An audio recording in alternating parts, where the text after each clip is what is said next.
I want to welcome everybody to this demonstration. What happened to Kanaiyah Ward, teen girl found unalive in a Baltimore hotel? Salute to the chat. Salute to all my moderators. Salute to the replay gang. Let me read this copyright disclaimer and we'll jump into this demonstration. Copyright disclaimer under section 107 of the Copyright Act of 1976.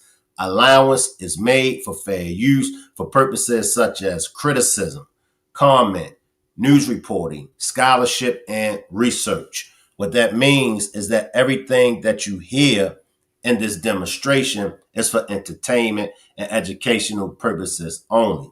Now, this case, unlike the majority of the cases that I cover that's dealing with CPS, this case is dealing with the Department of Foster Care, but it's still the system that's set in place to take care of children. Why is the system failing our children? I see you, positive vibes. Now, this case, to me, something just isn't right. But let's just jump straight into this case. Let me greet everybody in my chat real quick. I see you, positive.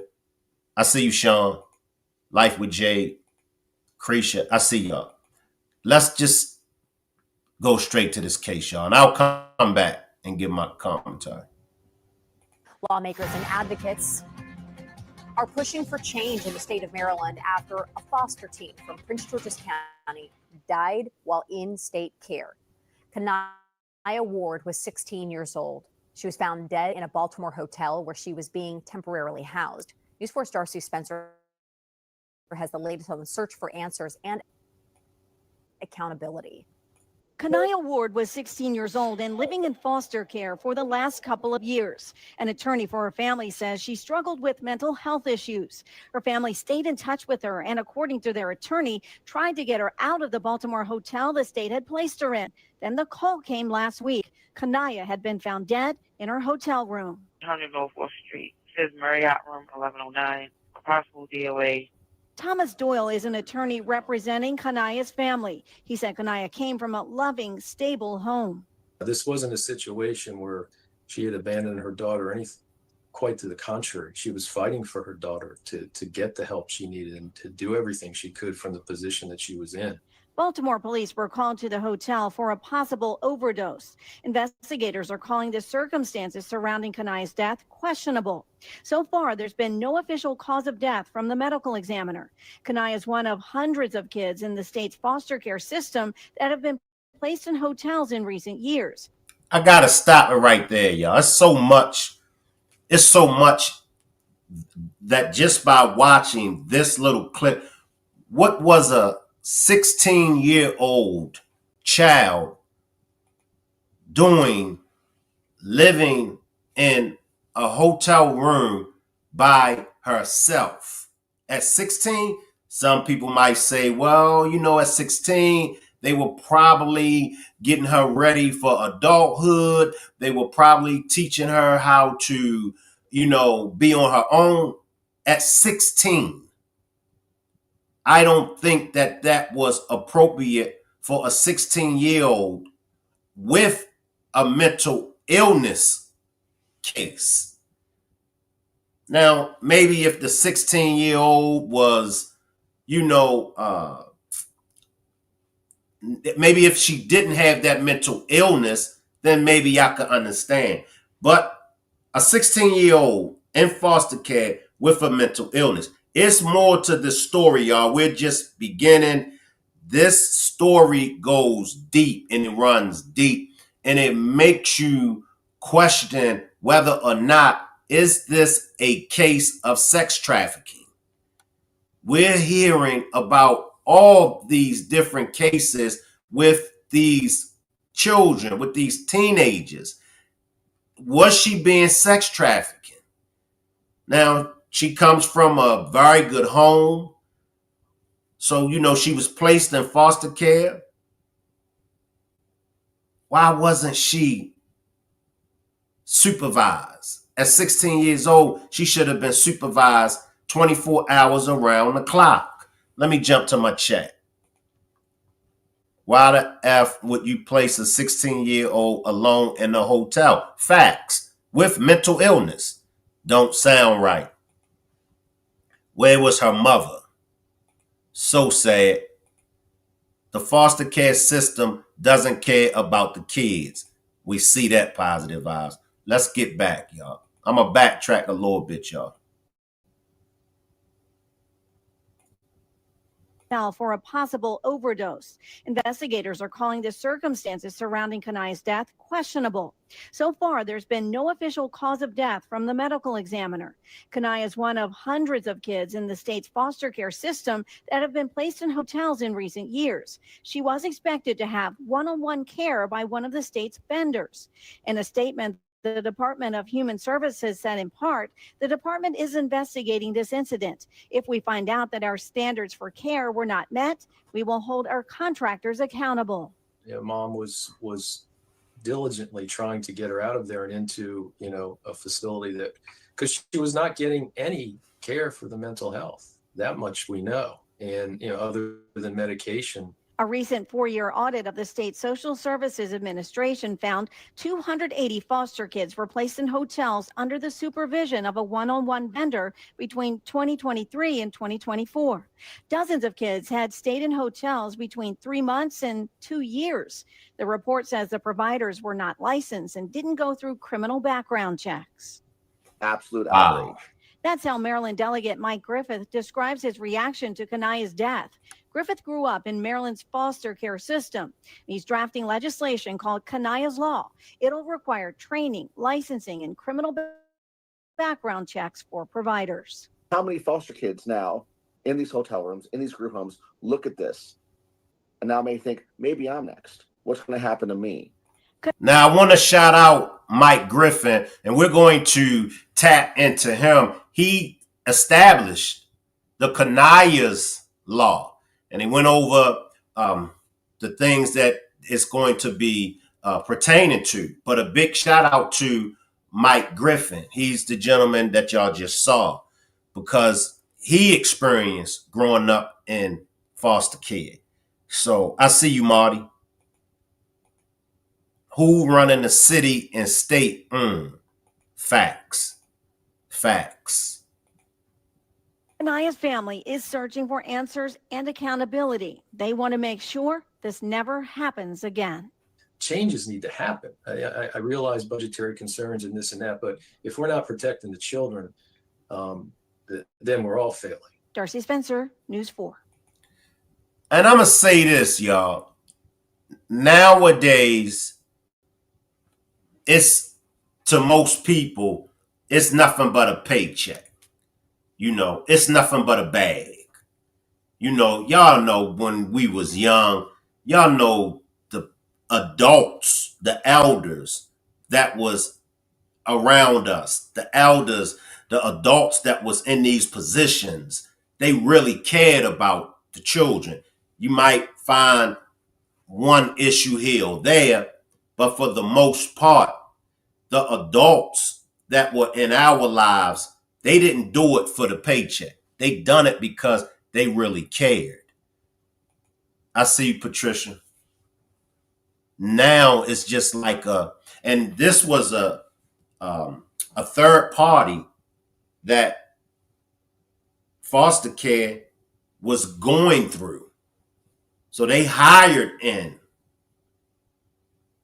another agency. And as y'all could see, the basics, they didn't even run backgrounds. I mean, just the basics. So you don't know who you're hiring, and especially when you're dealing with children, you should run a background on everybody. A background check should be ran on everybody. Lele says, "Wow, I see you, Shay." Let me go to another clip. Give me 1 second, y'all. All right. wanted this long. Okay, here it is right here.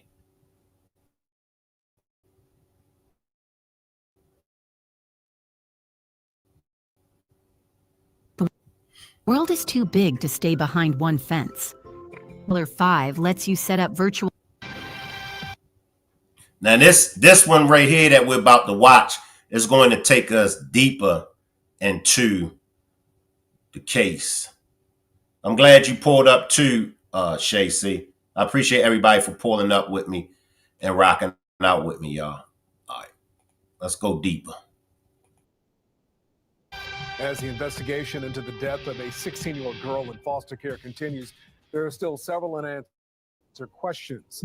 Fox 45's Mackenzie Frost joins us live from the newsroom with the latest as she digs for information. Mackenzie. Yeah, Kai, the state is keeping a pretty tight lid about where this investigation stands at the moment. I spoke with a foster care advocate who says the problems with the state's system so far has been evident for a while, and they say that it's up to Maryland leaders to make a change before another child could potentially end up dead on the state's watch.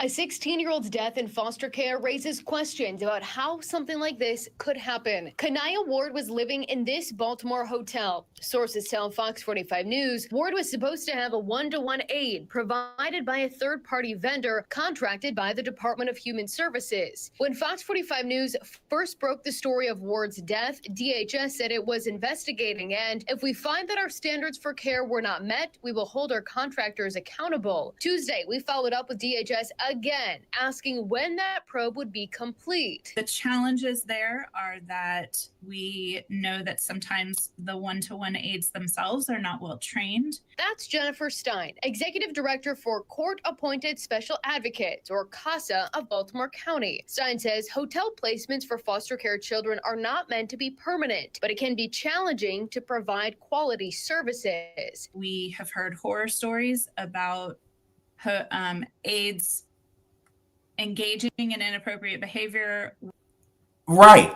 I just, for me, I can't see, a 16-year-old being housed in a hotel room alone for months, for years.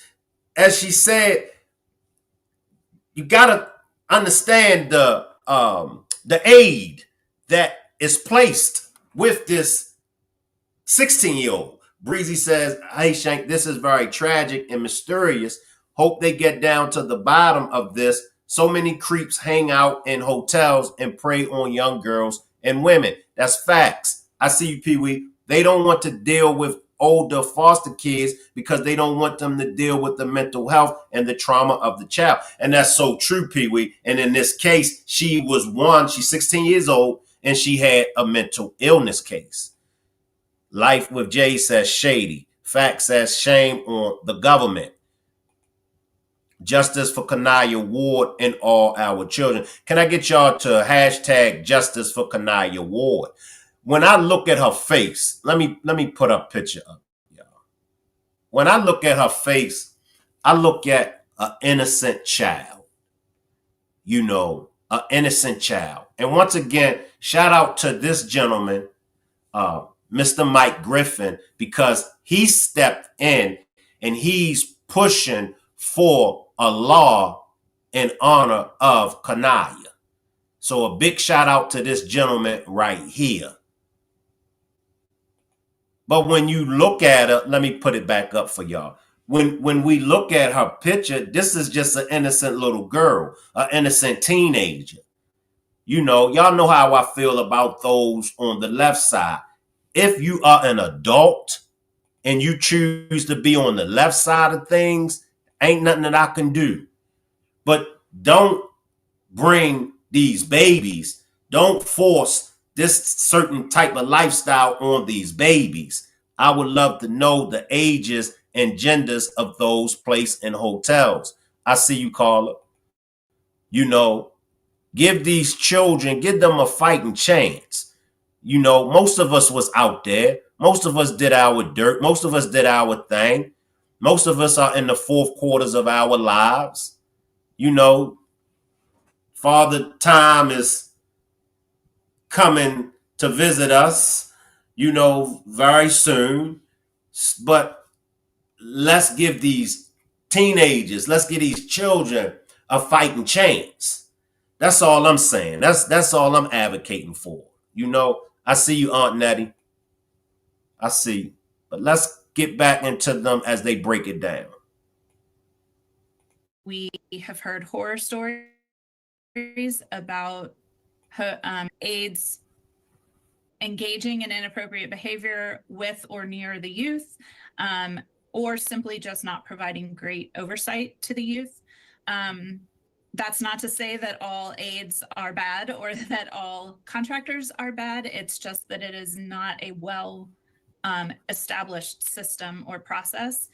It's also not necessarily safe for the aides themselves. DHS has yet to confirm the contractor involved in Ward's case, and we still don't know where the aide was at the time of her death. Sources tell Fox 45 News hotel employees were the ones who discovered Ward's body. And my understanding is that sometimes those aides stay in the same room providing oversight, but also, there's some questions about that.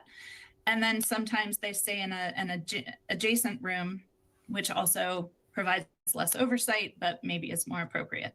So it's just not a good setup. Ward's death came just a week after the public learned about problems within the foster care system through a scathing state audit. It revealed the Social Services Administration housed nearly 300 foster care kids in hotels across Maryland during the time of the probe, under supervision of providers that were not licensed. It also uncovered the SSA did not have procedures in place to ensure criminal background checks were done for vendors providing the one-on-one services to foster care kids in those hotels. Our legislators and the Department of Human Services really need to be looking at all of this as a bigger systemic issue that's putting a lot of kids at risk. I am devastated to hear about this youth.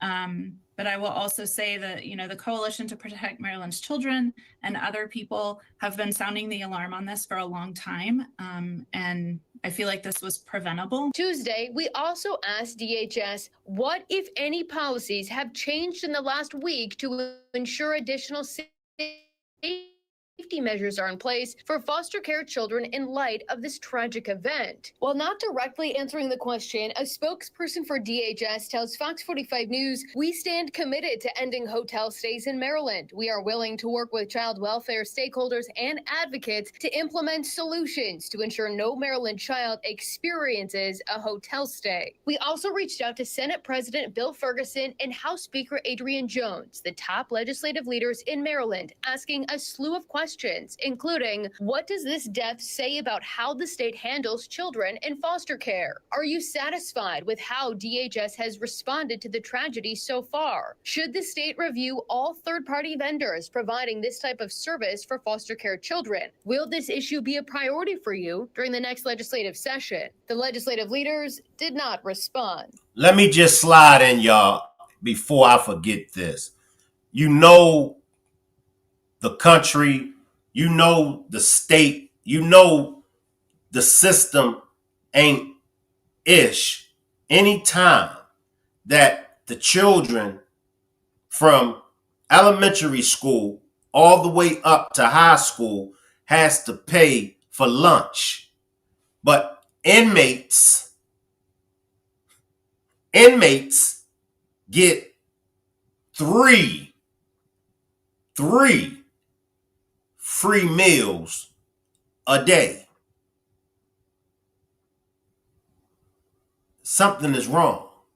Shout out to the Black Panther Party for starting the free breakfast and free lunch program back in the days. Chris says, shaking my head, these kids. What's y'all opinion on blaming the parents, the reason why the kids are in the system anyway? Good question. Can we blame the parents? Who gets the blame? And I believe that we went over such demonstration before, even though you can blame the parents, but the workers still has a responsibility. Now, if anybody want to join me on a panel, the panel is open. Feel free to click on the link and come on up. Ms. Parker better get them shirts together. They don't care about our kids at all. Cretia says yes. Pee Wee says wow. Renee says, when I hear stakeholders, I hear it's all about the money that goes in these so-called city and state officials. Blame falls on all. Not always. Sometimes they falsely put in there. True, it's their job. The parents might be deceased. Now, in this case, she comes from a loving household. I believe both parents. But I believe because of her mental illness, I believe that that's why she was placed in the system. I believe that the parents couldn't deal with her. You know, they didn't want to hurt her. They didn't want to harm her. They felt as though she was too much. And so they thought that they were doing the right thing by placing her in the system. And we see these cases. It's just like, damn if you do, damn if you don't. If your child is suffering from a mental illness and you don't get help, if you don't place them in the system and something happens to them, then the first thing people will say to the parents, you knew your child had a mental disorder. Why you didn't seek help? Why you didn't get some kind of institution or help to get her placed or get him placed in a facility, right? Now, in this case, when the parents did do that and reach out to get help for the daughter was placed in the system. The daughter was placed in foster care. And look what happened to the daughter. She ended up losing her life. So as we can see, damn if you do, damn if you don't. I see you, Nikki. Let me come back to my chat. We don't know how they wind up in the system, but once the system has control, it's their responsibility. That's where I'm at, Aunt Nettie. You know, it's like if I'm a foster care worker, if I'm one of these contractors and I sign up, I take on this duty of taking care of this child. I'm not concerned about the child's background. I'm not concerned about why the child is there. My only concern is that I do my job. I do the necessity work that needs to be done to provide for this child. One way or another, we know that she had a worker. She had a worker. I see you, Mel. We don't know how they wound up in the system. Okay, I read that. That's terrible. Trying to get her the help she needs. I see you, Nick. I shed a little insight on this case. If like I said, and I know this happened in Baltimore, and I'm sure that you probably up on it, Nikki. If you want to join a panel with me, come on up. Or either you could put it in the chat and I'll do my best to read what it is that you're saying in the chat. These demons don't like right. And I'll do my best to try to read what you got down there. I see you, Mel. The facility should have done their job. Facts. That's facts.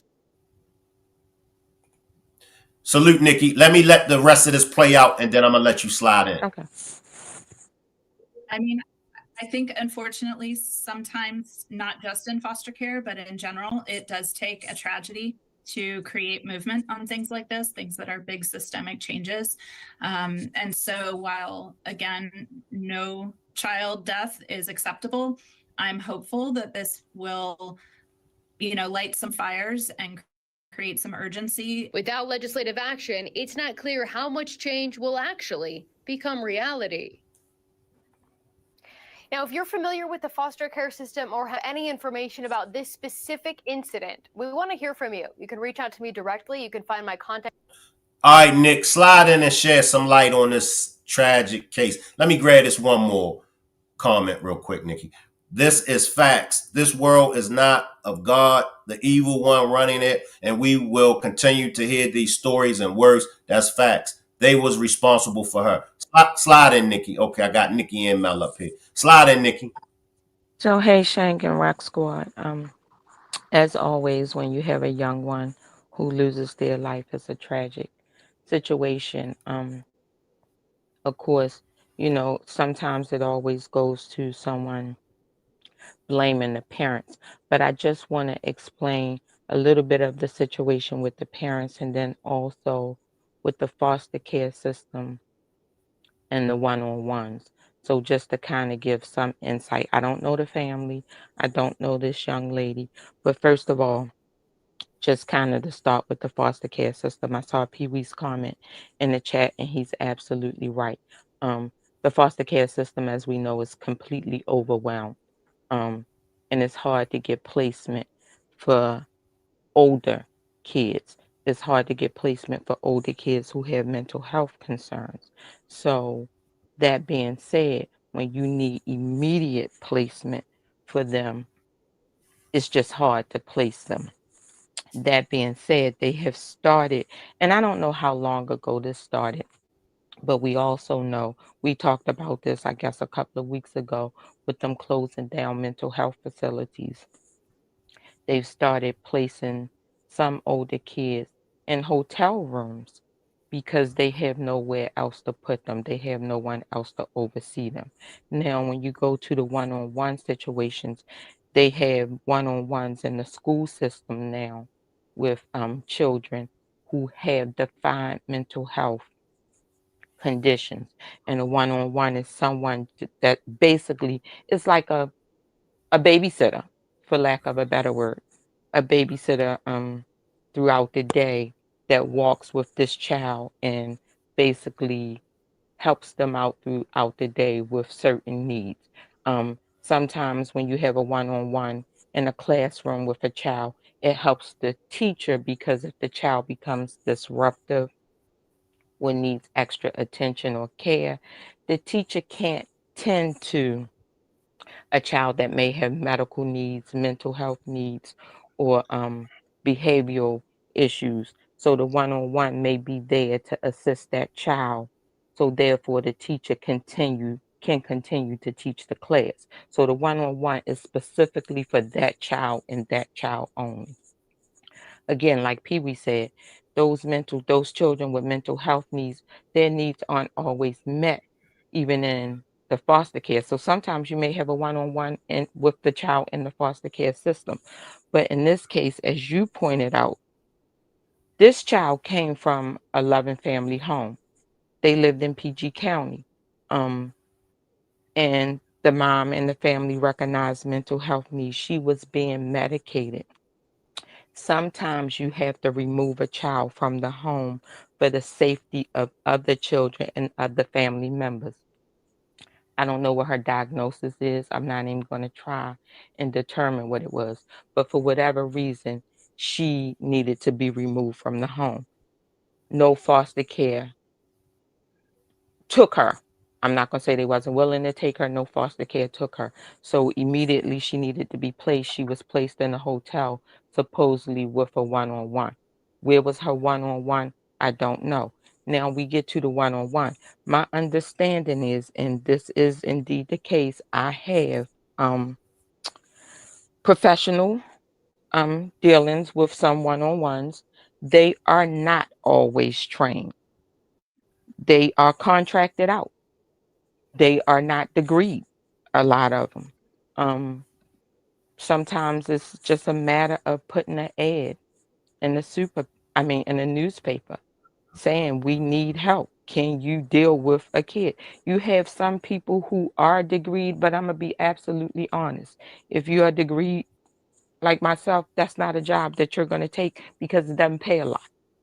Doesn't pay a lot to babysit unruly children or children who have mental health needs. So for the most part, they may not be trained, they may not be degreed, they might not even have a lot of professional training.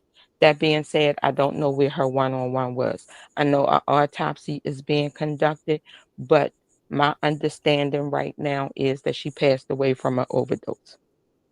Don't know if the overdose was from illegal drugs or from her own medication. It could have been one or the other.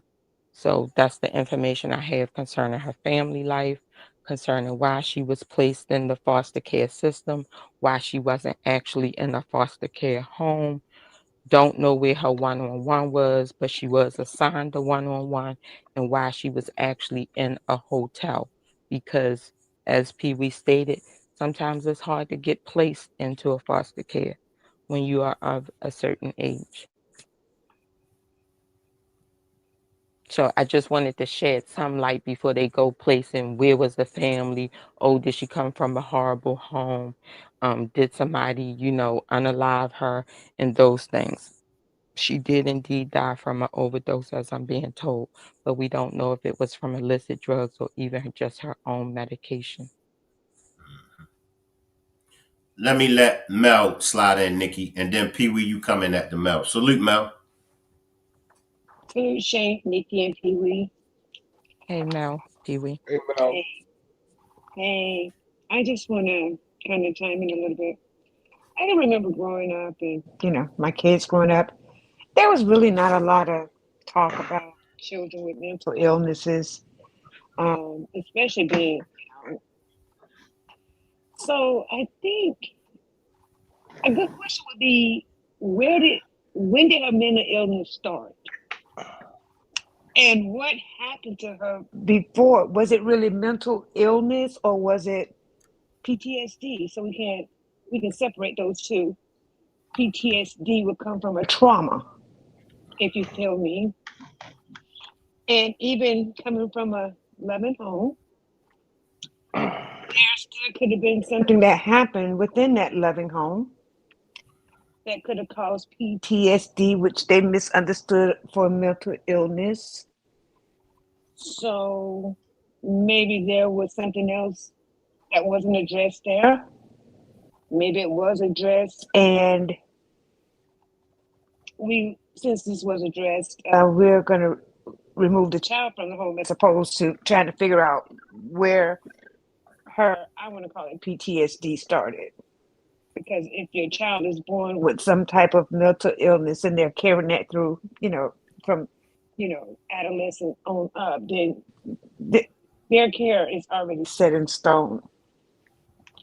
And I say this because I've just been seeing a lot of things, and some of the things that I've been seeing has enlightened me on a lot of things that's going on. And so many people are against Trump overhauling the CPS system because there's definitely issues there. And sometimes when you are part of the system, I can say some people that go to foster care, they may stay in foster care until they age out and never be adopted. But, because they have those benefits from the state, they go on to go to college and things like that. Well, some of those same people become workers in this same system. So if they experience any kind of PTSD, any kind of trauma, which landed them in foster care, even though they went on to college and got a degree and then went back to work for those same systems, it's almost being like systematic, because were their issues ever addressed? So it's like a cycle that spins, because everyone that go through some kind of trauma, some people wind up, kind of like in a bad place on drugs and stuff. And some people can pull themselves together enough to want better and go to college and become professionals.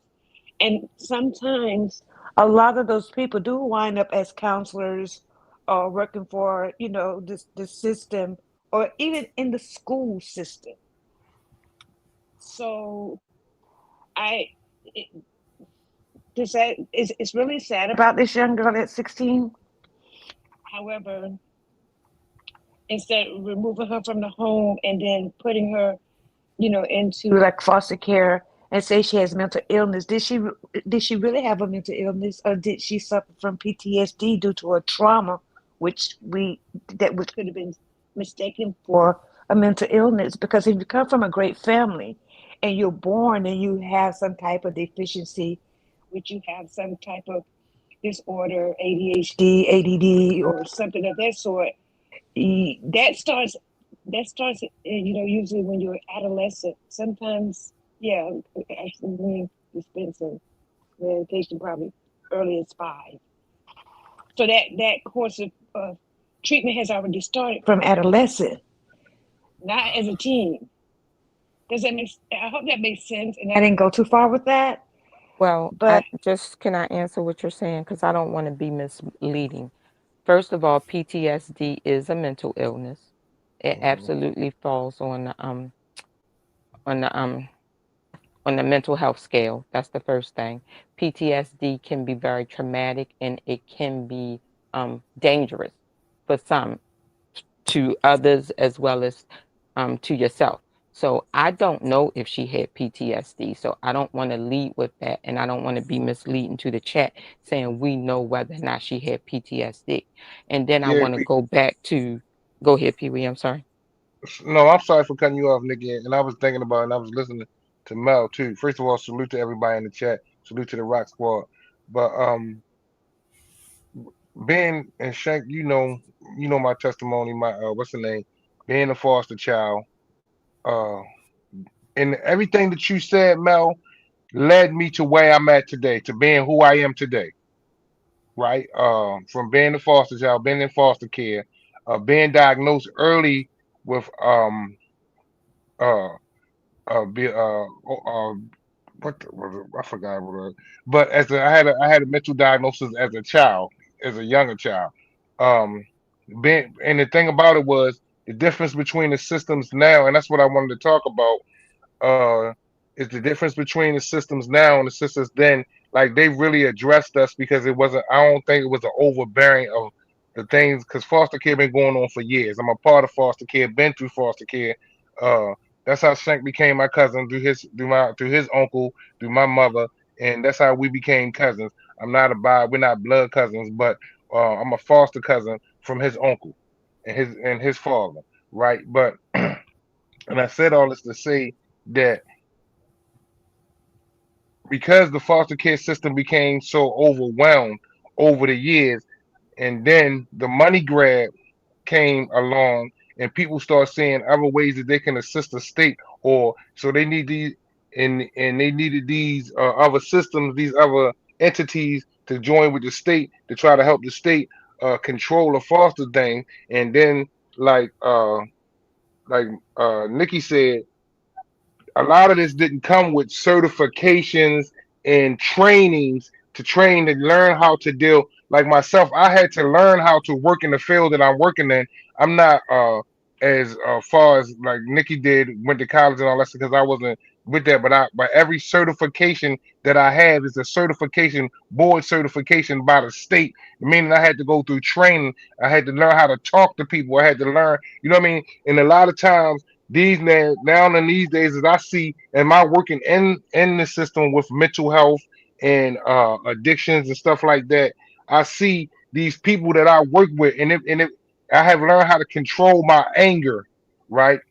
Uh, with these people that they don't have the passion that I have because they didn't come from that. If y'all understand what I'm saying, they don't have the help that I give because they don't have the motivation to understand the feelings that you go through when you're going through that process. For the little girl, and Nikki said that she came from a loving home and all that stuff, but let's not. And I hear what you're saying, Mel. You said we want to put on PTSD had to involve some kind of trauma, but with those diagnoses, you got, and have to a lot of kids are diagnosed with uh, OCD, bipolar disorder, and all them things, and then dealing with these kind of. Then we're not talking about kids because we probably be better off trying to train a kid to get better than a teenager who's been dealing with this for a long period of time with no guidance. right, so that's And what I'm un, saying. Let's stop and right un, there. Okay, go ahead. Go Let's ahead. start right there. So let's address this small portion of that. Let me slide in for a second, Mel. Mel, let me slide in. Appreciate this super sticker, Mari. Go ahead, Mel. When it comes to PTSD, I know that it's a mental illness, but you're not born with PTSD. PTSD results from trauma. So when I'm speaking, and I wasn't really saying when it comes to this young lady, I'm saying that because we don't know what her mental illness was, but usually, through just regular doctor's appointments and stuff that you start having when you come into this world at 6 weeks, yeah. A mental illness such as, I'll use what you said, Pee-wee OCD. OCD, yeah. The diagnosis is going to come early because as a parent who's caring for a child, and it's almost state law that you take your child to their appointments every 6 months, every once a year as they get older, that you are addressing the pediatrician with anything that you see that may be some type of disorder, right? Well, So then, okay, Mel, let me cut you off right there real quick and let me make let me sure just you understand what you're saying, though. complete it, and then you can say what you're going to say. Let me just Well, I complete. just want to correct what you're saying. That's not necessarily true. All diagnosis you can't diagnose at an early age like that. Some diagnoses, such as schizophrenia and other illness, you cannot diagnose earlier in life because it's just children don't hit certain milestones until their teenage years and early adult years. So schizophrenia and other mental illness, you cannot diagnose. Sociopaths, for instance, we cannot diagnose until you hit later teenage years and adulthood. So therefore, even what you saying about PTSD, that comes with certain traumas, but things like schizophrenia, sociopaths, things like that, we won't diagnose you. Bipolar. Even ADHD, bipolar, exactly. We will not diagnose you at 6, 7 years old. We will watch for certain things. My son We was will diagnosed watch for with certain things, but we will ADHD. not diagnose you. My son was diagnosed with ADHD at the age of 8. Yes, ADHD, absolutely, HD. because we can look for impulsive activities and we can look for things like that. But I'm telling you, there are some mental health diagnoses that we will not diagnose you because you haven't hit certain milestones. I just wanted to correct that, saying that we can diagnose at an early age. Some things we cannot and we will not. That's Okay, all. But go ahead. this would be a psychiatrist, but he was diagnosed at 8. But that was because of his behaviors that I noticed when he was 4. Just so you know, Mel, I am a psychologist. But okay, go ahead. I called him Ninja Turtle because he used to be climbing up the drapes in the house. He was just always all over the place. To me, that was normal. He would just always had all of this energy.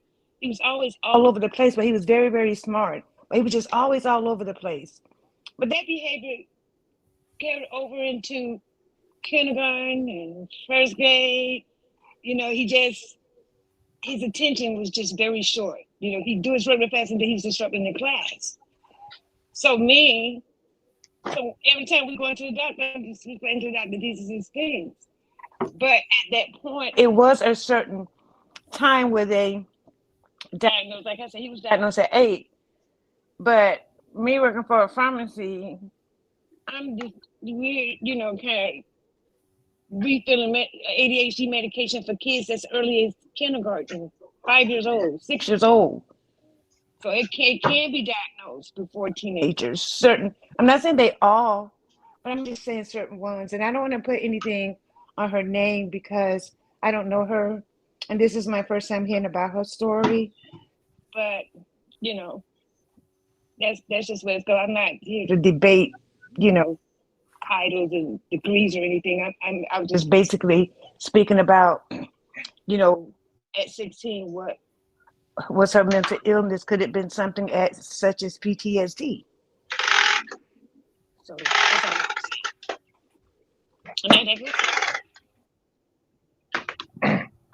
But back to as I was saying, and I get what you're saying.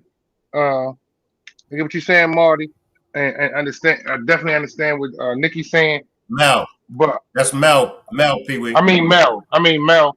Uh, but I just wanted to speak on the agencies because I work for one of these this kind of agency, and I see the trainers and stuff that they come in, and then I don't know if they paying attention.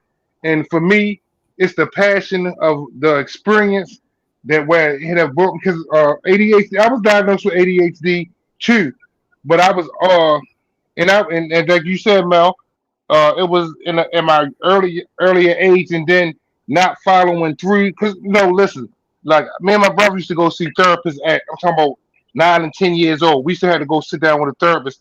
I mean, not a therapist because we a psychiatrist. You know what I mean? And a lot of times, especially back then, to let you know that I'm with you, Mel, they prescribed us Ritalin. Ritalin was the only damn medication they was giving everybody for ADHD back then, Nikki, That's and what you my know son this. took. Ritalin. That's You what he feel took me? until they came out with the other stuff, the 1 day medication. My son had to Yeah, take Ritalin 3 times a day. And because the way it right, was spaced out, I would have to take a 6 pack of Mountain Dew to school so that in between his doses, he could have a can of Mountain Dew. Because Mountain Dew gave the energy. So what it would do is kind of balance out the energy that he would have. right. And my listen, and I understand, and we used to call it crazy back in the day, but Shank, my brother, just he had a mental illness. You feel me? And that's just being real about it. You know what I mean? Being transparent about it. He had a mental illness, and we thought we was crazy. He'll fight anybody. No, man, he had a mental illness. We, I don't have, I don't feel as though I have a mental illness now, or I have learned how to control myself. But I just wanted to talk about the agencies and the things that these people like. Who don't give them a back? I get a background check. Every job I done got in the last 5 years, I had a background check, certified or not. So listen, and I don't want to put this narrative out here, but we gotta consider this. Was it the worker who did it? Especially we talking about an overdose. Like Nikki said, it could have been from her medication, but it also could have been a worker trying to be her friend. I'm not none of my clients' friend, and I have to draw a boundary with them. You feel me? And a lot of clients, and if you're not trained, you come in, and it's hard not to get close to them. Like Nikki said, not to have certain likes for certain ones. But at the same time, I have a professional. I have to hold a professional position. And then a lot of them, they want to become their friends because you talk about a teenager. You know what I mean? You talking about a teenager, and you talking about somebody that needs to help them or want to work with them. But I want to be their friend. I can't be your friend. We're not friends. I'm your worker. Yeah, we can have some conversations. Yeah, we can do some things. But in a lot of these agencies and stuff, and then it's like, here we go. And I'm going to go back to what Shank said, where it say, always say, a money grab. You got people open up these agencies and hiring these people, like Nikki said, um, or just, you know what I mean? You ain't got to have, listen, you ain't got to have no high school diploma. So basically, they telling you just be patient with the kids and work with the kids and do the paperwork because the paperwork is what keep the grants coming in. So Shane, once do you get you the Right, Pee Wee. And do so, you like, let do me you know if the girl was placed in foster care by her were those her biological parents? Are they let the me ones Yes. that placed her let in me foster care? reiterate, Mel, Shank, and Pee Wee, because Pee Wee, you're right. So I want to go back to again. We don't know what her diagnosis was. These were her parents, and again, I'm gonna say that the parents wanted to get her out of the hotel and back home. They just wanted her to receive the correct help. They wanted her to receive help. Sometimes when you're trying to get your family member who has mental health issues, you're scared for their safety as well as the safety of those in your home. I don't know what her mental health diagnosis is. She could have been violent. She could have been acting out. She could have been harmful to herself as well as others. That being said, the fact that she was placed away from the home could have been for her own safety. Maybe she was harmful to others in the house. There must have been a need to take her out of the house. Let's not overlook that. If she was harmful to herself or others, then the other component of that is just what Pee Wee was saying. We placing them with one-on-ones, paraprofessionals, as somebody placed in the chat. You know, they call them different things, but these people aren't trained. They don't know the complications of the medication. If somebody just wants to be her friend, if she's saying, I need my medication, I need to feel better. Again, sometimes we over medicate ourselves because we want the pain to go away. We want the voices to go away. We want the people inside our head to go away. We just want to feel better. I don't know if somebody gave her too much medication. I don't know if she took too much medication herself. An autopsy will be done. I don't know if she took illicit drugs. I really don't know. But again, we're not blaming the family. There Right. was So a my need question to take her is out of the house. did she go from her family, her family's home because she had a mental illness? I'm just trying to put it together. She had a mental illness, so the parents, they removed her from the parents' home for her safety and safety of others in the house to put her in a foster care home, or did they were they committing her and there was no space and they put her in a hotel? So you have to look at the entire situation, Mel. And just as Pee Wee stated earlier, first of all, if the mental health facilities in Maryland are closed down, so typically she may have been placed in a mental health facility, but That's what my there is question none. was. So Okay, that's so my question. I'm Was it trying to answer mental your health? question. I'm Yeah. trying to answer your question, Mel, best I can. If there are no mental health facilities and she's a young girl, she has to be placed in foster care for mental health. A foster care placement isn't available. There is not one that will take her. So the next best option is they're placing them in hotels with a one-on-one, a glorified babysitter, somebody to watch her, because that's the next best option. Right. But my There's question no is, mental health facility available.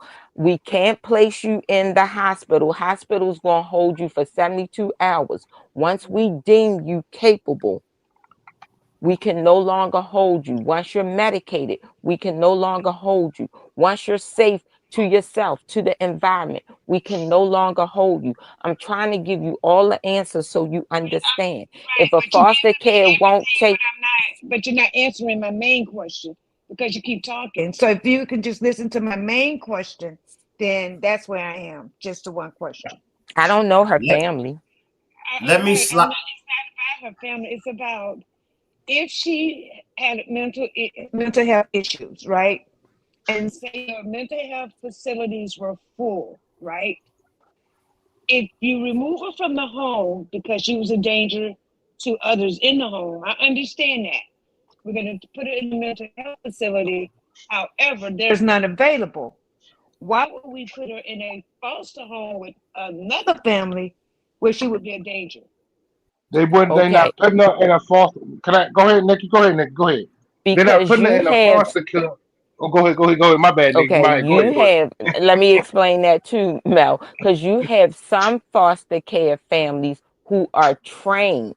You have some foster care families who are trained in mental health issues, who are trained to take on mental health patients, who are trained to take on these type of children. So therefore, again, I'm saying that type of placement may not have been available. Let me slide in, y'all. Let me slide in. I want to go to um, delicate Mike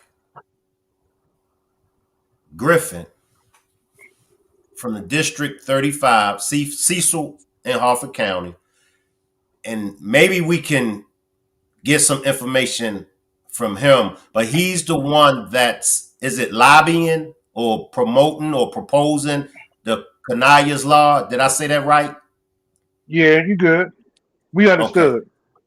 okay, all right. And then I'll come back to y'all.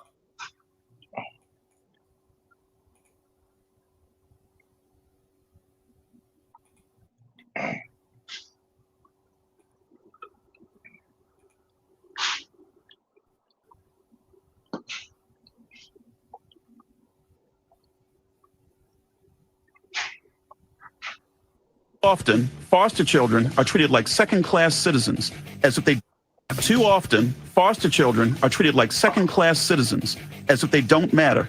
Where is the outrage in the community or in the administration? Those are comments that reflect my opinion, Brian Hernandez, and many people who have learned the tragic story of a 16-year-old, Kanaiyah Ward, who was found dead in a East Baltimore City hotel room when she was supposed on September 22nd, while, by the way, she was in the custody of the Social Services Administration within the Department of Human Services, and she was supposed to be monitored one-on-one. Joining us right now, he made those comments, Maryland State Delegate Mike Griffith. Good morning, Delegate. Hey, Delegate. Good morning, gentlemen. Thank you for having me again. Thank you so much. Look, this story has had so many different turns, including more information, Delegate, we found out yesterday about the history of this 16-year-old, that the Department of Human Services knew that she had some mental health problems and still did not appropriately care for her. It has led you to craft legislation called the Never Again Act of 2026, and you basically called it Kanaiyah's Law. Can you talk about it, Delegate? Absolutely. And as you know, C4, being in the legislature, as you're drafting legislation, it's going to evolve. You're going to run into roadblocks with other laws and things of that nature. But essentially what we're trying to accomplish with Kanaiyah's Law is to prohibit placing foster children in hotels for more than a week without review and authorization from the Secretary of Department of Human Services. Because as you know, some of these kids are in there for up to 2 years, which is outrageous. It will also require training and licensing and criminal background checks for one-on-one providers, which also is not happening, which is absolutely insane.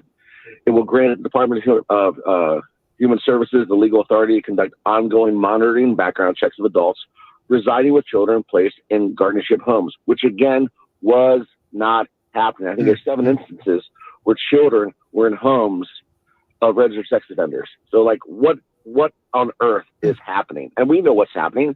Foster kids don't have a big lobby group to advocate for them. They don't have the teachers union and some of these other folks marching on their behalf when something goes wrong, right? The state, we are their guardian. We're the ones supposed to be standing on their heads for them. That's right. And all I'm hearing is silence from every direction, other than hearing that if the minimal standard of care was not met, people will be held accountable. Well, there's a young girl with mental health issues in the state's care, our care, who died of a drug overdose. I'm pretty sure that falls well below, I hope that falls well below the standard of care that we expect for the kids that we're responsible for. Yeah. So my follow-up question to that would be, what is the standard care, especially if it's in a hotel? For that person to be in the room with the child at all times possible? These are great questions. I don't know how you can meet a minimal standard of care for a child with mental health issues who's in the foster system, right? Who's gone through some kind of trauma to lead her to this place. I don't know how on earth you can possibly meet any minimal standard of care in a hotel room with limited supervision, without a family environment, right? We got a $67 billion budget, right? Yep. Where is the carve out for Kanaiyah and all the other kids that we are responsible for as a state? All right, I'm gonna let y'all come in. Appreciate this super sticker, Murray. It don't matter which one of y'all want to come in. Y'all can come in. So, Shank, these are all great questions, and unfortunately, there isn't a perfect answer. The system always fails someone, unfortunately, and it's obvious always someone's kid, and all you can do is continue to fight. Obviously, I'm retired, and when I used to work, these are the things that, came across my desk in the system, and these are the type of things that we fought against. But again, when you close down mental health facilities, when you cut the budget, when you when you shut down programs, when you stop offering aid to families in need, when you cut the social programs, there are going to be cracks. Things are going to fail. And it's not always poor families. It's not always drug addiction. It's not always, crime ridden. It affects everyone. And unfortunately, what happened to Kanaiyah, you're bringing awareness to this. We're all outraged. And then thankfully, Mike, is trying to pass a bill. But these type of situations always, you know, I don't want to say get swept under the rug, but they go unnoticed until it affects one of your kids, basically. And Right. I've said this all along. I've always been an advocate. You know, this is the type of work that I've done. These are the type of situations. I didn't work necessarily with kids, but I did have kids come through the system. And these are the type of situations that we was always trying to bring awareness to. But I mean, it continues to happen. I'm seeing some great questions in the chat, but I don't know what else to say to some of you guys. You know, some of you are saying, well, why would you place this child in a hotel? Where else would you put them if they're taking them out of the home? If no foster care will take them, if the hospital isn't a place for them, you know, because as an adult, I will tell you where someone like her would have ended up. She would have ended up in prison or in a jail, to be quite honest. There Stay is right no there. perfect answer. Go ahead.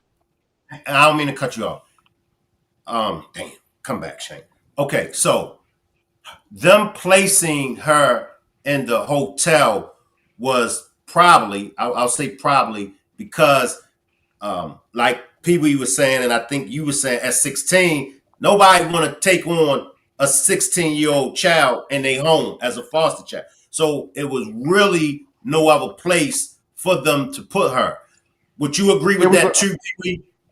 Let me, and I, it was an alternative to something that they Exactly. didn't, that wasn't available. Exactly.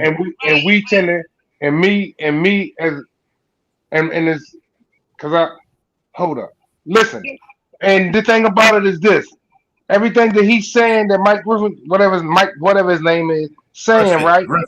Griffith, Mike right? Griffith. That Mike Griffith is saying is definitely true, right? Because even as the agencies that I work for myself, right?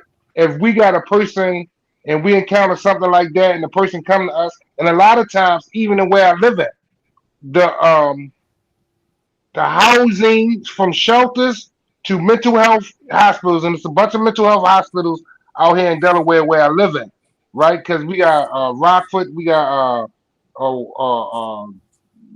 what is it called? It's another hospital, but this is where, and and they have they have teenage and kids in these facilities, but those facilities is not available in Baltimore.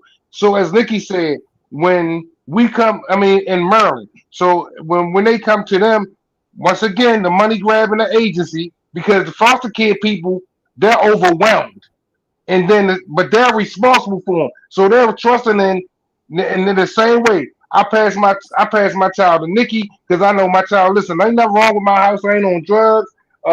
You know what I mean? I put the roof over their head. The child's well taken care of. But I pass because I don't know how, because I'm not trained to deal with her mental health, and I want some help for my child. I pass my child to Nikki, which Nikki is the foster care system of Maryland, right? So bam. So Nikki got all these cases on her desk.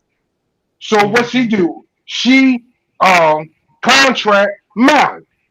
Now Mel is the contractor, but Mel. Listen, Mel is listen. This is crazy how this goes. Mel is trained and everything because she's a psychiatrist, but she got this program with all these untrained people that need to deal with these kids with mental health or anybody with mental health and addiction. So But that's what the Mel, breakdown is in the training, because I heard him say that number one, she was already in the system, and she right, was but placed at the hotel due to some trauma that happened to her. Now he said that out of his own mouth. I didn't make that up. He literally said that. And okay, that's why she was placed. So my thing is, whoever opens, if you can open, if you are degree and license and you complete all of your training and you go and you say, well, I'm going to open up an agency. mm-hmm. So there has to be a protocol. If you would have let me finish, I would have gave you that protocol. If you would have let me finish, Mel, before you cut me off, I would have gave you the protocol because I know it. The protocol is only person they need as a director or a psychiatrist is you. You're the only one that can sign off on those medical papers when dealing with the other people that's in the agency. So in the agency, you don't hire all these people, but have they been trained? Have you made sure they're trained? Have you made sure they had certifications and went through the training? Have they been tested? Or you giving them supervision every time to see how their mental health is dealing with these kids or dealing with these other people? That's how I go. They don't need to have. They don't need to be have master degrees or go to college. All they need to do, when they come to open up an agency, all they need to do is they need to have you as the one that's to have the doctorate or the master because you're going to put your name on their reports saying that you agree with what's going on with the client and the worker. So that client, she was put in a hotel and she was put in a hotel supposed to have been monitored by what they said was an agency that he said that they wasn't they didn't they was finding kids that was in sexual offenders care. Mm-hmm. You understand what I'm saying? So No, we understand you. That's again we're not talking about the trauma. Rather, she came from a foster parent or a great home that had two parents. She wound up in foster care. Why? because they couldn't deal with her mental health. That's what he was saying. They couldn't deal with her mental because the parents didn't know how to deal with her mental health. Evidently, they wanted to get her some help. So like I was saying, they wanted to get her So the they help would that she needed. so they would take a mentally ill person from their real parent and put them in foster care with other parents. That doesn't Yeah, make sense to me. but that's how it goes, Mel. That's because they would take my child from me, put her in Nikki care because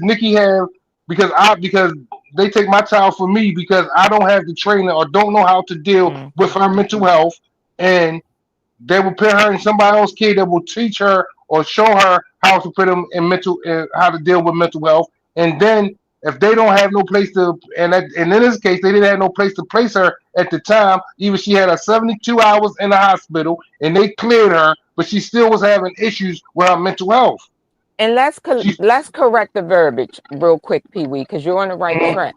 But Mel keeps saying they would take her kid from her, take her from her home. We don't know that they took her. took The her parents right. reached out for help. So let's not suggest that they took the child out the home. Let's say the parents reached out for help, looking for help, which families do all the time. I And that's what can't help happened. her. I That, can't that's support her. I can't support her needs. Nobody said that foster care or social service went in and took the child out the home. We're suggesting that the family reached out for help, for support to take care of this child's mental health needs. I understand that. No, I didn't say that. That I understand. My question was now, why would the state, if if the parents said they need help with the child, so the state said, okay, well, we will place the child in a foster home, which evidently they did. And in that foster home, she experienced trauma, which led her to the hotel. No, No, they no. didn't say. That's, Okay, go she ahead, Pee Wee. You explained. explain. She didn't I thought experience he trauma. just I thought he just said that, but I might be wrong. But No, no. my question is this: if you have, it's just like, say for instance, I have a great nephew. He's autistic. So my nephew and his wife, they're young parents. They don't know what to do with an autistic child. But they were assigned to group that helped them learn how to deal with their autistic child. And he went through the special school, but now he's in a regular school. So I do understand the mental health, but I'm just trying to understand the family reaching out for help, and instead of maybe assigning them to a group or something like that, the child went to foster care. That is the only Okay. thing that I have a problem with. Okay, let me explain to you, Mel. Um, the parents reached out for help. We got that established, right? So the parents reached out for help to help the because they couldn't. It's either they couldn't control her. She was doing something. Her mental health was being disruptive in the home.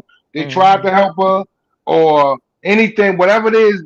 They could not. They was doing their best because it says Saints said they said that they were doing their best for her, but they couldn't deal with her. So they reached out for help, like all human beings should do. I need some help, right? So then they put her. They didn't put her into foster care. The reason why they saying foster bed care because they don't have no facilities in Maryland to house her in with the training that will be needed to help her to get on a more wellness path.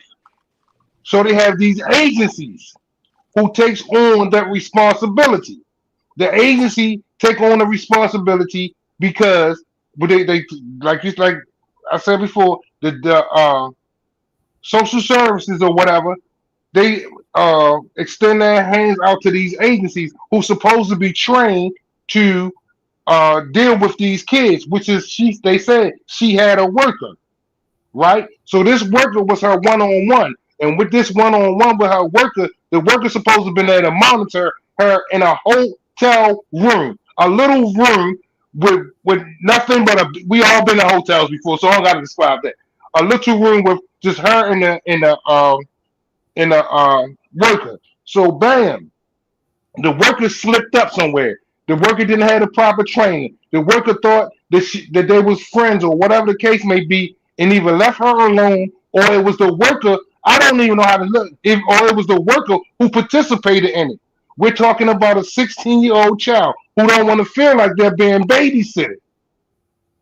You feel what I'm saying? We're talking about a 16-year-old child with mental health. So the worker probably did give her a little slack. I find myself doing that, giving them a little rope.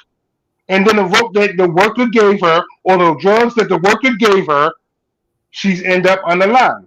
It wasn't that that they don't have any place to put a mental health teenager or facility to put the mental health teenager in that requires the help and the assistance that they need in Maryland.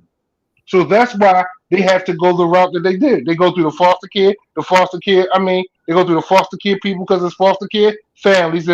Like Nikki said, that have been trained to as foster care homes. Like Arthur Annie was at, and all that stuff that we see that's on TV, where they are trained to deal with problem kids or mental health kids.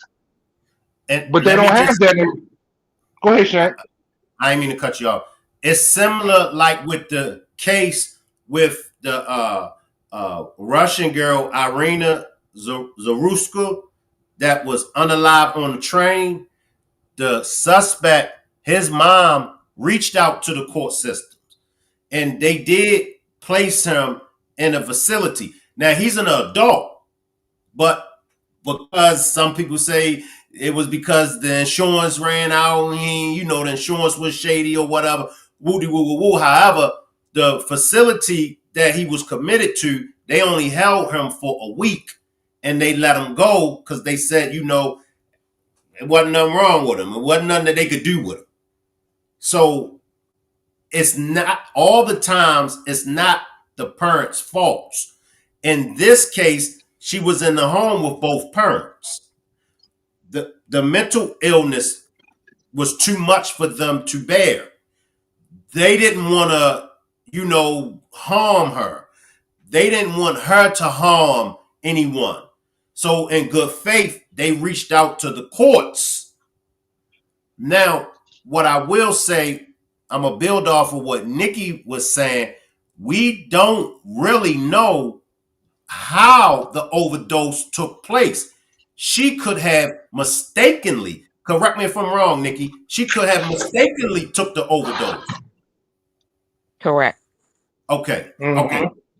Okay. Now y'all can come back in. But I just want to know yeah, her last name. What's her last name, Shay? I'm sorry. What's her last name? Her name is Kanaiyah Ward. Okay. Okay. yeah. but that's like Nikki said. A lot of times when we dealing with, and this, hold on, let me back up for a second because Shank, you just said something that hit a nerve too. We trust in these court systems. We trust in these systems that we expect to do what we need them to do. Because with are you trained in this? You're supposed to be able to deal with this. And like trusting in the court system. Bro, and everything, once again, like you said, it's crazy because where he's coming from, I just got a job. I just got another job in Maryland doing my same that usually been doing, but it's in Maryland, and I've noticed how different it is in availability for the things that they got because it's in Cecil County, Shank. It's in Elkton, Maryland. Uh, it's That's the district, not to cut you off, Pee Wee. That's the district that Mike Griffith is out of. The District right, 35A, Cecil and Hartford. Go ahead, Pee Wee. My bad. right, and you would be, and and I say this to thing because they got this thing here. And where I work, I work this. I've been working this job for the last 3 weeks, right? And they are trained. They know I'm certified to do what I'm do, but they have been training me for things that they do out here, and it's crazy how different it is from from Baltimore City, from where I live, from where I'm from, and I look at this, and I'm learning new things that exist in Maryland that does not exist in Baltimore City or in other counties in Maryland, right? And he really, that's why I say, yo, he really speaking some truth because listen, I'm living it. I'm seeing what he's saying, right? Because they got to listen. This and it's different, but it's the same. They got a whole shank. They got a whole center for addictions. When I'm talking about a center, it's like a recreation center where they can come, they can get news. It's called harm reduction. I don't know if you heard. They can come even there and get stems to smoke crack with. I'm talking about because they're trying to reduce the harm in their county and the harm to their residents. Right? They got a whole like recreation center that kids used to go to for addicts to come to get the help or the assistance that they need. Let me slide in, Pee Wee. Let me slide in. Mm-hmm. Me and Merk was talking about y'all the other day. We was talking about how we could talk to you. We could be like, all right, Pee Wee, don't do that. You could rationalize it. What was the difference between Bruley, Reed? You got to put Bruley and Reed together because they ain't listening to nobody. What was the difference between Bruley and Reed and you? Why was you different from Bruley and Reed as far as taking heed and like, all right, I got y'all. All right. Compared to them knuckleheads, wouldn't listen. You know what I mean? What was the difference? The difference was because I was more. I could. They didn't have a stop button. The compulsion obsession was there way before the drugs even got to them. That's why they ended up the way that they did. I got to say that. I got to be truthful about that. But was it ever there with you? Because you started before Bruley and Pee Wee. Wait a damn minute. We don't know no damn Bruley and Reed, Shank and Pee Wee. Y'all naming some goddamn characters off of The Simpsons and shit. Go ahead. I asked you for your opinion, Nikki. Bruley and Reed, Shank and Pee Wee. What the hell? Go ahead. Just go ahead. Go ahead. Reed is my last name, and that was my twin brother, Nicky. And Bruley was one of our homeboys. His name was David Dillett. But these was the nicknames that we grew up with. Nicky. Obviously. But it was because I was more rational than them. And they had that, but from that, all of us was in foster care, right? And they had a lot of resentments and anger towards other people. That's why it wasn't hard for them to hurt or injure other people. Because they walked around, they didn't have the compassion or the empathy to stop themselves because of the anger that they had already built up. Along with me, my braveness or my craziness came with the drug use because that's what I was looking for happiness in. And even though Brody was looking for happiness in the same thing or trying to find himself in the same thing, he just went overboard. My brother went overboard. You understand what I'm saying? And they didn't care about other people or had could find the compassion in themselves for other people. They liked us and they knew us. They loved us because they was aware they knew that we would be there for them, we would support them. But they didn't have that for other people. You understand what I'm saying? It was the rationale that they didn't have, and I can't. I'm just that's what I seen. But yeah, that's just from what I know about Hollywood. But with this case with this little girl, bro, I gotta say you find some. You look some for him, and I take my hat off to you. You know what I'm saying? And the Rock Squad, because we really goes in and we digs up and we share knowledge on the stuff. And for real, a lot of times it be what the system letting us down, letting our kids down, Right. letting us. You know what I mean? It be the system that we want. You know what I mean? That go ahead, Sean. And I'm gonna give the panel back to y'all. It's just because we've been in this mental illness. Now when of course, like you said, people, when we were younger, mental illness was the last thing that would cross our mind. It was always, yo, you crazy, yo, you crazy, you crazy, you crazy. And I always say, if we would have been able to get the help that we all needed, I don't think that I suffered from mental illness. I suffered from being dumb. That's why y'all hear me call me a dumb funky ass all the time. I don't even think I suffer from peer pressure, maybe a little bit, but I suffer from just being dumb. Like, yo, you realize what you got a chance to be? You realize that you got a chance to be something in life? But I always go back to Reed and Bruley because they're not here with us no more.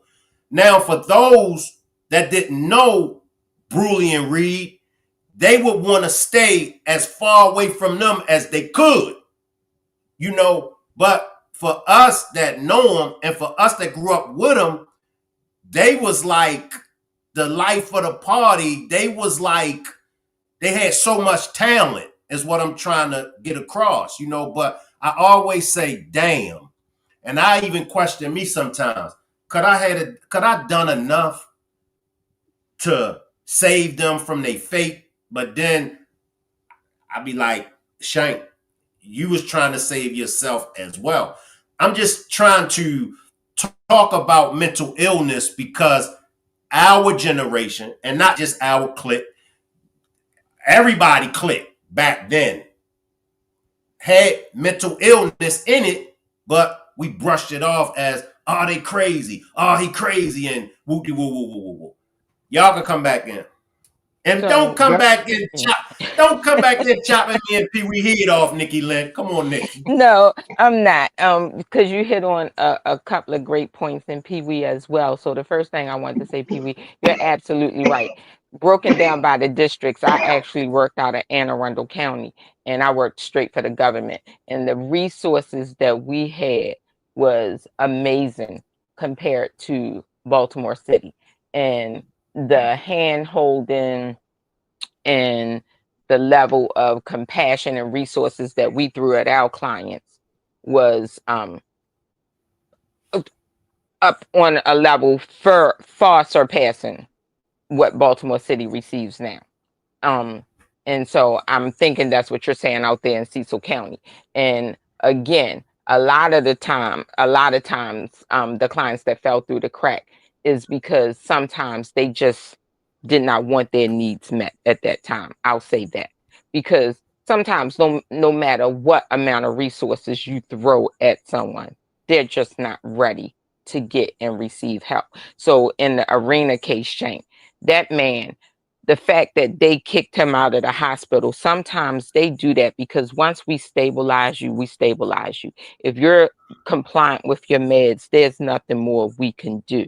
But if you choose to stop taking your meds, which a lot of mental health patients do because they now all of a sudden feel better, they stop taking their meds. But you feel better because you've been taking your meds.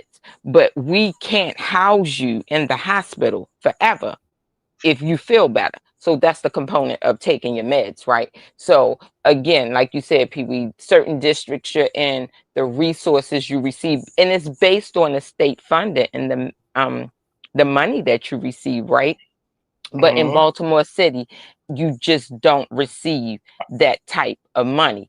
And I will say, surprisingly, again, and that's why I brought up the fact that this little girl was from PG County, but she was housed in Baltimore City, because sometimes where you go where the placement is. So obviously there wasn't a placement in PG County. So she had to go to Baltimore City for this placement. That's the first thing. And then the second thing, Shank, you hit on, and we've hit on this so many times too. We're all in the same age group where back in the day, mental health was a stigma. It wasn't addressed in the Black families. Ain't nothing wrong with your ass. Get it together. Get your ass whipped. Basically. Yeah. Get your ass whipped. Exactly. You know what I mean? You crazy, or I'm gonna beat the black off you, I'm gonna beat the demon out of you, because that's basically what they thought was going on. You know, so it was a lot of undiagnosed mental health. And even now, and I saw someone put in the chat, and I think it's probably true. I think we have a lot of overdiagnosed ADHD and bipolar, but I also think it's underdiagnosed, because I do think that Black families don't want to accept that there may be something wrong. And as we've heard in our family, ain't nothing wrong with your ass. You better get your ass in there, basically. But so mental health is ignored, you know. And I've said this time and time again because I see it play out in athletes. And I'm not picking on the athletes, but it's true. It's a lot of undiagnosed mental health disorders in athletes. And I'm sorry to say that just because you become a professional athlete and you're now making millions, your mental health diagnosis doesn't go away. You become a rich mental health person, Aaron Hernandez, and so many others, right? But the last thing I want to say, Shank, that you hit on is you're absolutely right. We use that term too loosely. Your ass crazy, or you bipolar. And that term just doesn't fit everybody anymore. It's just used too loosely. You know what I mean? So we need to be careful when we say that, because now what are we saying? You know, autistic isn't crazy. Depression isn't crazy. Borderline personality disorder isn't crazy. ADHD isn't crazy, you know. So we need to be careful what we're labeling as crazy. What's crazy? Well, I don't call it crazy, but what's different is when you got a person with schizophrenia and they hearing stuff that you ain't hearing, seeing stuff that you're not seeing. Hold up, Pee Wee, and I promise y'all, I'm gonna leave me and my day ones alone. Go back to Bruley now. Now this is true story, and Pee Wee know. Go back to Bruley. Was Bruley really hearing people up in the trees? And remember, and we be blowing out high. We be high as a MFer. Here he come talking about is people in the trees looking at us, is people over there watching us and stuff like that. Could it been mental illness, Pee Wee? Yes, it definitely could have been, because and that's why and this mental health thing, since I've been in it, is crazy. It's definitely could be like schizophrenia. What else, Nikki? Whatever it is that you can that causes you to hear and see things. The other is called audio, visual Right. hallucinations, Hallucinations, right? delusions, absolutely. Because we don't. It really is, and then in their mind, You went imagine out, people. Shank. Can you hear me, Shank? Yeah. Yo, imagine you being somewhere and hearing something that nobody else, and we looking at you like you crazy, but you're really hearing the stuff. Your mind is really telling you that this is true, right? And Cause we and can I'm gonna let you go ahead. finish because you know I'll forget. He would look at us and he would get mad at us when we didn't believe him. He'd be dead, Bruley would be dead serious and get mad at us when we wouldn't believe him. Go ahead, Pee Wee. But because that's really what was going on in his head, in his mind, and we don't know the trauma that Bruley went through prior before he got to Mr. Dillon and them. We don't know how before he got to his foster family. We don't know what the traumas that he experienced going before he got there, or what the mental illness, or what his parents couldn't deal, his biological parents couldn't deal with before they got to him. You understand what I'm saying? Child or not or child, we don't even know. Even with his brother around him, Another you one. feel me? Right, Another one. exactly. We don't know what the experience was before he got there. That's why I say, I talked to my own family about their mental wellness and stuff like that. Sure, I got some great mental wellness now. Thank God for it, or whatever the case may be. But when I sometimes I sit down and I think about the stuff that I experienced and I lived through, right? And I had to ask myself, well, what was wrong with me then? You feel me? Some of that stuff still haunt me, son. For real, I I sit know there it and I'm do. like, Cause some things haunt me, and my way of dealing with it is giving back because I had nightmares. You know what I mean? So yeah, I'm with you. Let me yeah. take So this. Hold up, Pee Wee, go ahead, because Shank. this is another part of the demonstration. Those are spiritual powers, not disabilities. The terms and labels they bestow upon us. Now, for my spiritual people, they're going to say that none of that is true. That's just what they put on us because we got to remember when we go back to the black community. When in the black community, Nikki and Pee Wee and Mel, y'all know what I'm saying. Y'all come in and help me. Come on in and help Yeah, me. so just to shed a little insight on that, I'll tell you, my grandma had 10 kids, right? And one of my aunties had epilepsy. So that's not a mental illness, but it's a disease of the brain. There was a chemical disconnect there. So she had epilepsy. My grandmother was scared to death of her own child, and she thought she had demons in her. And most black families here in Baltimore, we tend to be either Methodist or Baptist. My family is Baptist, and as far as my grandmother knew, that child had a demon in her, and she didn't give her up for adoption, but she gave her away to one of her sisters. One of her sisters decided she was going to raise her. She did not want that child. She didn't want it in her home, and my aunt just had epilepsy. And I'm telling you, my grandma has passed now, but my auntie is 77.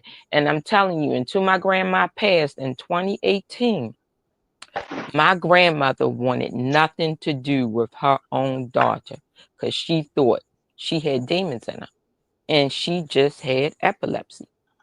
My grandmother, out of her 10 children, did not want to raise that one. And she would come around. Don't get me wrong. She, had connection with all of us and all her other sisters and everything like that. She knew her mom, all her sisters. But my grandmother was scared of her. She was scared of her daughter.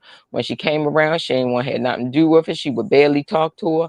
All of that. She ostracized her own child because she was pretty certain that my aunt had demons in her. Mm. And so then again, this is the stigmas that black families, black kids, children face when you had some type of, I'm going to say, mental defect. Let me hear from Mel. Mel, are you on the same accord with everybody as far as the mental illness and it could be a spiritual defect? Come in, Mel. Mm, yeah, it could be possible. Like, I've known, like someone that's like real brilliant people, they were placed in insane asylums years ago because they was just so smart, right? Like I'll use myself. I don't think I have a mental illness, but I can tell you that my brain never stops. It's always working, and I can foresee things before they happen. I can take simple information, and I can pretty much figure out basically what happened. Sometimes it make you seem weird, but my mom understood how I was because she was the same way. I don't, it don't take a lot of information from me. I can take the slightest bit of information and I can dissect it differently from anybody else. Not saying somebody's right or wrong or that I'm right. It's just the way my brain works. It just, I don't know, it's kind of hard to explain, but it's always working. It's a gift and a curse, because sometimes you don't want to know everything. You don't want to foresee all these different things that happens out of all of these different situations. I don't want to be like that all the time, but that's just the way my brain works. It's always working. It's always dissecting things that happen. And, just like everything that's going on now, I can just watch a basic TV show and then I'm able to dissect and say, okay, well, okay, now I see why that happens. Every story is the truth. Everything that you see is the truth. So it's not a mental illness. So I'm trying to think of that movie. The guy that played in, I don't know if y'all remember Mod Squad back in the day? It was a white guy and a black guy. I can't remember what his name was. But he played in a movie. I think it was based sort of like out of New York, and him and his wife were both very, very smart, but they were smack users. You remember that movie? But he played in this other movie where he was so brilliant that they put him in an insane asylum. So, I agree with a lot of things. Being a spiritual being. I have a sister that was born with a veil over her eyes. So when people passed away, she could see them after that. I used to scare the heck out of the kids in our neighborhood. But that's just how she was born, You feel me? Yes, Yeah. ma'am. So everything is not all of that. And in this situation that we're speaking of tonight, something in this situation is just a little off to me. But I'll figure it out. But it is a little something off about it. It's hearing everything. Let me go back to yeah. Let me just go back to the finish of the delegate on this this law, Kanaiyah's law, and then we'll wrap it up. Give me a minute, y'all. Let me backtrack. Well, I hope that falls well below the standard of care that we expect for the kids that we're responsible for. Yeah. So my follow-up question to that would be, what is the standard care, especially if it's in a hotel? For that person to be in the room with the child at all times possible? These are great questions. I don't know how you can meet a minimal standard of care for a child with mental health issues who's in the foster system, right? Who's gone through some kind of trauma to lead her to this place. I don't know how on earth you can possibly meet any minimal standard of care in a hotel room with limited supervision, without a family environment, right? We got a $67 billion budget, right? Yep. Where is the carve out for Kanaiyah and all the other kids that we are responsible for as a state?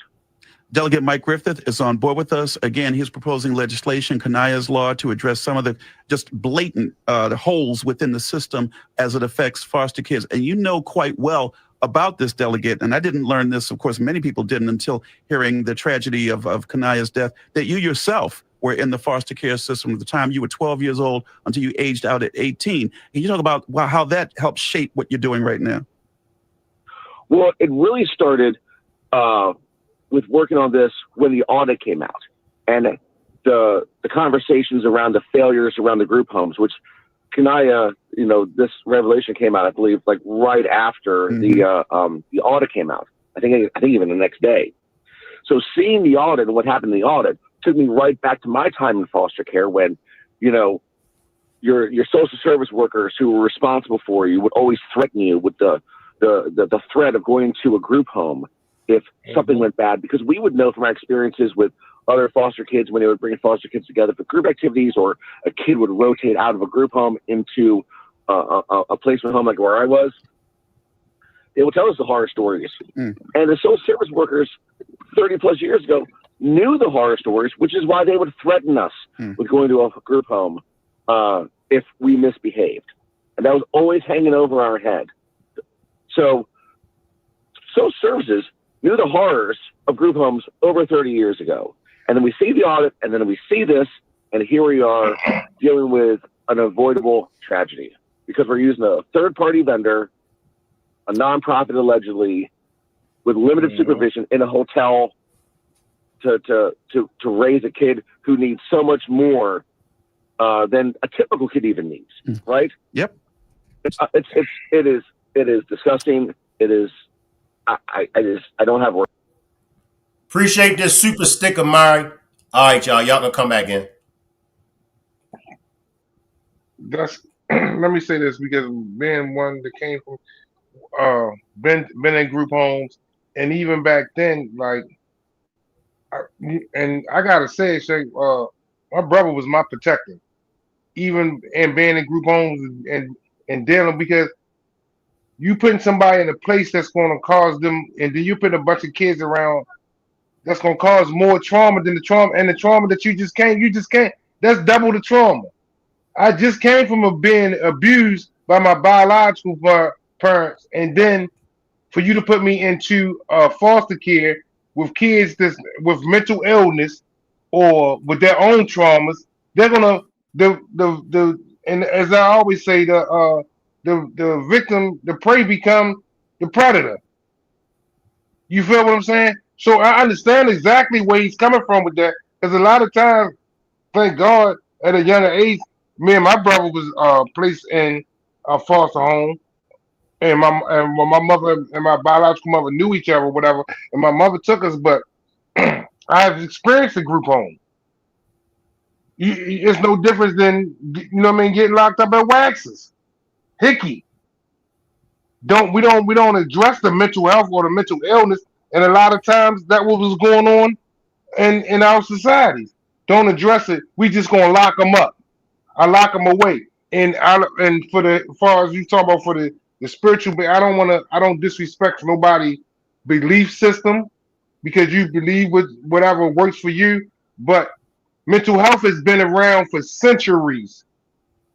When I say centuries, I'm talking about in our training, we learn of how even back in the 60s and 70s, them things that we call insane asylums.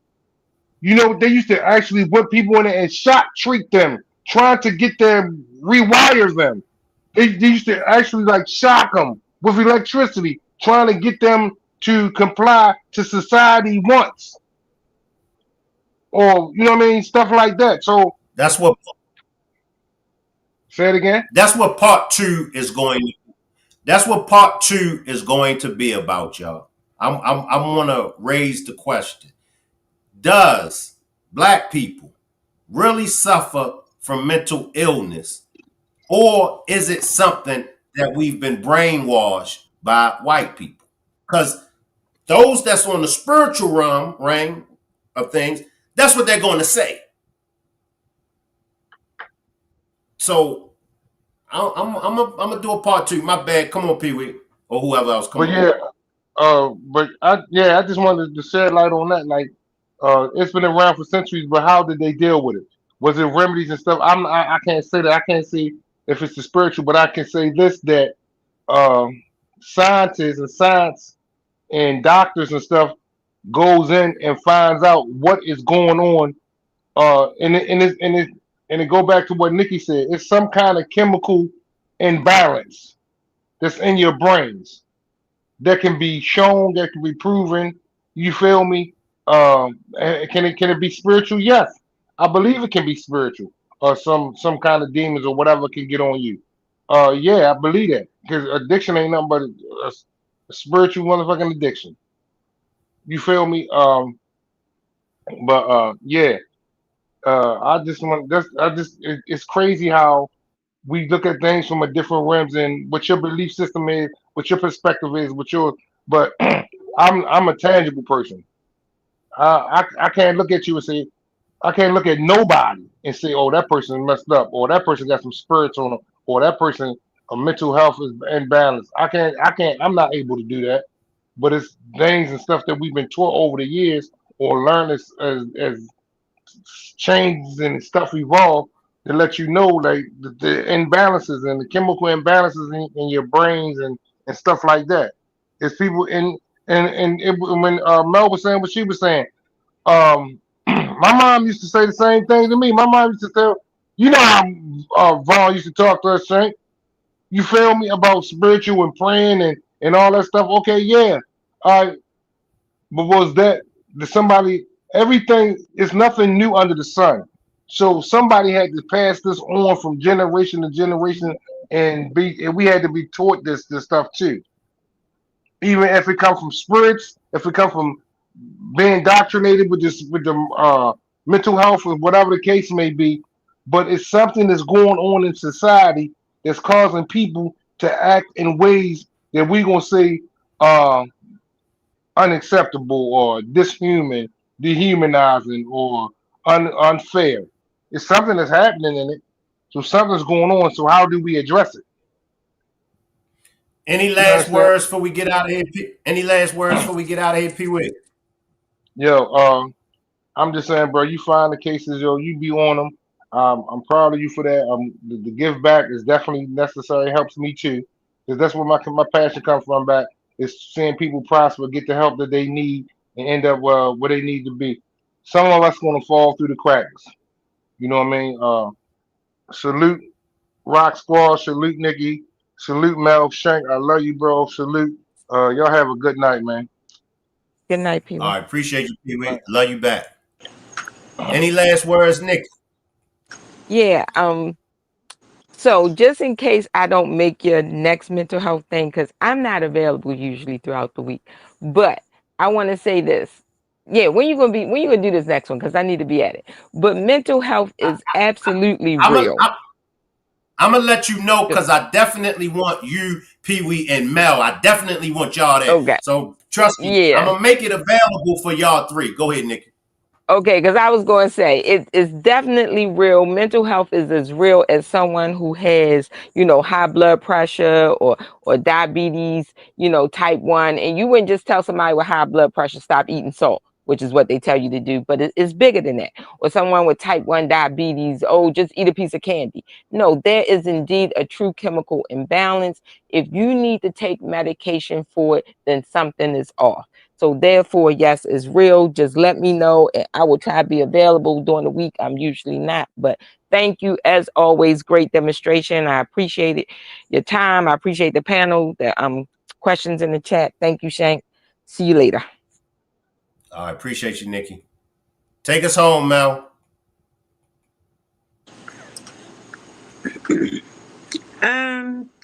I just think this is another sad story, but there's a common denominator in all of these stories.